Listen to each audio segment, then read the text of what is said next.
பிறந்த குழந்தைக்கு எது நார்மல் எது அப்நார்மல் அப்படின்னு நம்ம தெரிஞ்சுக்கணும். நியூ பேரண்ட்ஸ்க்கு குழந்தைக்கு எது நடந்தாலுமே அவங்க இது நார்மலா டாக்டர், இது ஓகேவா அப்படின்னு பதட்டத்தோட அவங்க கன்சல்டேஷனுக்கு வருவாங்க. ஸோ இந்த விஷயங்கள்லாம் நார்மல் அப்படின்னு உங்களுக்கு தெரிஞ்சதுன்னா நீங்க அதுக்காக வரி பண்ண மாட்டீங்க.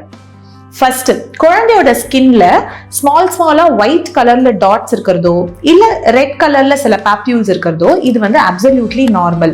ஸ்கின் மெச்சூர் ஆகி ஒரு 1.5-2 monthsல ஒரு மெச்சூர் இன்ஃபென்ட் ஸ்கின் வரும்போது இந்த இஷ்யூஸ் எல்லாம் தன்னால சரியாகிடும். குழந்தை 15 நிமிஷத்துக்கு ஒரு தடவை 20 நிமிஷத்துக்கு ஒரு தடவை எழுந்து அழுதுட்டே இருக்கு, கண்டினியூஸா தூங்க மாட்டேங்குது அப்படின்ற ஒரு கம்ப்ளைண்ட் இருக்கும். Human babies are not meant for long sleeps. குழந்தை ஒரு மணி நேரம் தூங்குறதே ரொம்ப பெரிய விஷயம் தான். இன்ஃபேக்ட் இனிஷியலா உங்களுக்கு ஃபீட் எஸ்டாப்ளிஷ் ஆகிற ஸ்டேஜஸ்ல எல்லாம் 20-30 மினிட்ஸ்க்கு ஷார்ட் நாப்ஸ் எடுப்பாங்க. இது ரொம்பவே நார்மல். எவ்ரி டைம் குழந்தை அழுதுட்டே இருக்கு டாக்டர் அப்படின்னு சொல்றது அது அடுத்த கம்ப்ளைண்ட். குழந்தையோட only method of communication is crying. குழந்தைக்கு அழறது மட்டும்தான் ஒரே மெத்தட் உங்ககிட்ட அவங்களுக்கு ஒரு டிஸ்கம்ஃபர்ட் இருக்குன்னு சொல்றதுக்கு. குழந்தைக்கு பசி எடுத்தாலோ இல்ல டயப்பர் சேஞ்ச் பண்ணணும்னாலோ இல்ல மைல்டா ஒரு கோலிக் பெயின் இருந்தாலோ குழந்தை அழதான் செய்யும். குழந்தை ஃபீட் பண்ண உடனே கீழே போட்ட உடனே தூங்கணும், கையில வச்சிருக்க கூடாது, அதனால கூட குழந்தை அழுவுது அப்படின்னு சில பேர் சொல்லுவாங்க. குழந்தைங்களை தூங்க வச்சுட்டு கீழே போட்ட உடனே குழந்தை எழுந்து அழறது அப்படின்றது அடுத்த complaint. Children, small babies want to be held. So அதுக்கு முக்கியமான ரீசன் உங்க யூட்ரஸ்ல இருக்கிற வரைக்கும் குழந்தை டோட்டலி என்க்ளோஸ்டா ஒரு மூவ்மெண்ட்லேயே இருக்கும். ஸோ பிறந்த உடனே நீங்க ஸ்டில்லா குழந்தைய கீழே போடும் பொழுது அந்த மூவ்மெண்ட் இல்லாததுனால குழந்தை அந்த அன்கம்ஃபர்டபுளா ஃபீல் பண்ணி அழுவாங்க. நீங்க நார்மலாவே பாத்தீங்கன்னா அந்த அழற குழந்தை நீங்க கையில எடுத்துட்டு இது மாதிரி ஒரு ஜிக்லி மூவ்மெண்ட் பண்ணும்பொழுது குழந்தை காம் ஆவாங்க. ஸோ முதல் 3 மாசத்தை நம்ம இன்ஃபேக்ட் 4th ட்ரைமஸ்டர்னே சொல்றோம். முதல் 3 அந்த 3rd ட்ரைமஸ்டர் ஆஃப் பிரெக்னன்சி முடிஞ்சு அடுத்து நீங்க அதை பண்றதை 4th ட்ரைமஸ்டர்னு சொல்றதுக்கு காரணம் குழந்தை will always want to be very close to the caregiver. அம்மா கிட்டயோ இல்ல அப்பா கிட்டயோ கையிலே இருக்கணும், அவங்களோட அந்த வார்ம்த்ல இருக்கணும் அப்படின்னு குழந்தை டெஃபினட்டா நினைக்கும். இது அப்சல்யூட்லி நார்மல். ஸோ கீழே போட்டோன்னே அழுவுறது is normal for your baby. குழந்தை பிறந்து முதல் 3 நாள் குழந்தைக்கு பிளாக் கலர்ல மோஷன் போகும். இது மெக்கோனியம்னு சொல்லுவோம். இதுவும் absolutely normal.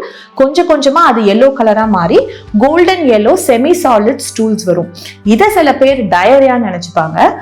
Exclusively breast feet கொடுக்குற ஒரு குழந்தை செமி சாலிடா தண்ணியா தான் மோஷன் போகும். இது டயரியா கிடையாது. இது ரொம்ப ரொம்ப நார்மல். ஒரு நாளைக்கு ஒரு 6-7 தடவை கூட மோஷன் போலாம். இது டயரியா கிடையாது. அதே மாதிரி ஒரு வாரம் 2 வாரத்துக்கு அப்புறமா குழந்தை மோஷன் போறது கம்மியாகி ஒரு 4 நாள் 5 நாள் கூட மோஷன் போகாம இருக்கும். இதுவும் நார்மல். இது கான்ஸ்டிபேஷனும் கிடையாது. ஒரு எக்ஸ்க்ளூசிவ்லி பிரஸ்ட் ஃபீட் குழந்தை ஒரு நாளைக்கு 10 தடவை மோஷன் போனாலும் நார்மல் தான். ஒரு வாரத்துக்கு ஒரு தடவை மோஷன் போனாலும் நார்மல் தான். யூரின் போகாம இருந்தா it is abnormal. So motion போறது நார்மல், ஆனா யூரின் போகாம இருக்கிறது அப்நார்மல். 7-10 நாளைக்குள்ள குழந்தையோட அம்பிளிக்கல் கார்டு அந்த தொப்புள் கொடி டிட்டாச் ஆன உடனே அந்த இடத்துல மைல்டான ப்ளீடிங்கும் மைல்ட் சீரியஸ் டிஸ்சார்ஜ் ஒரு வாட்டரி டிஸ்சார்ஜ் வரும். இதுவும் நார்மல். இதை நீங்க கிளீன் பண்ணிட்டு ட்ரையா வச்சுக்கிட்டாலே போதும். இதுக்காக நம்ம பயப்பட வேண்டாம். குழந்தை பிறந்த புதுசுல கொஞ்சம் நோஸ் பிளாக்கும் கொஞ்சம் ஸ்னீசிங் கொஞ்சம் தும்பல் இருக்கும் குழந்தைக்கு. அது டோட்டலி நார்மல். இதுக்காக நீங்க சளி பிடிச்சிட்டு நினைச்சிட்டு நீங்க எந்த மருந்தும் கொடுக்கணும்னு அவசியம் கிடையாது. மூக்கடைப்புக்கு மட்டும் தேவைப்பட்ட மூக்கு டிராப்ஸ், நார்மல் சலைன் டிராப்ஸ் நீங்க 2 டிராப்ஸ் விட்டீங்கன்னா மூக்கு கிளியர் ஆயிடும். குழந்தை அடிக்கடி விக்கிட்டே இருக்கிறாங்க, விக்கல் வந்துட்டே இருக்குன்னு சில பேர் கம்ப்ளைண்ட் பண்ணுவாங்க. இதுவும் நார்மல். ஸோ இனிஷியலா குழந்தையோட ஸ்டமக் ஸ்ட்ரெச் ஆகும்போது அந்த டயஃப்ரம் மேல ஒரு சின்ன இரிட்டேஷன் வர்றதுனால குழந்தைங்க விக்குவாங்க.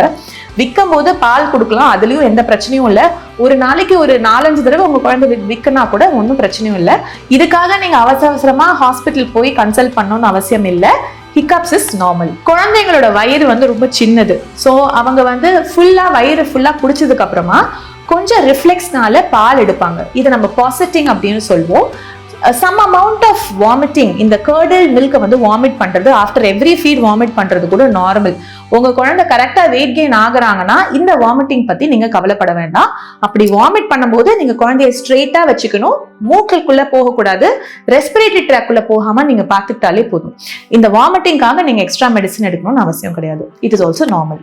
Having said all that is normal, நீங்க எப்ப பயப்படணும் அப்படின்னு நான் சேர்த்து சொல்லிடுறேன். குழந்தை வந்து ஃபீட் எடுக்காம இருக்கு, குழந்தையோட ஆக்டிவிட்டி கம்மியாகுது, குழந்தை கொஞ்சம் லெத்தாஜிக்கா ரொம்ப மூவ் பண்ணாம டயர்டா இருக்கிறாங்க, குழந்தையோட யூரின் கம்மியா போகுது இல்ல போகவே இல்லை, குழந்தைக்கு மூச்சு விடுறதுல ப்ராப்ளம் வருது, மூச்சு ஃபாஸ்டா விடுறாங்க இல்ல இழுத்து இழுத்து மூச்சு விடுறாங்க, இந்த மாதிரி இஷ்யூஸ் இருந்தாலொழிய most of the things could be normal.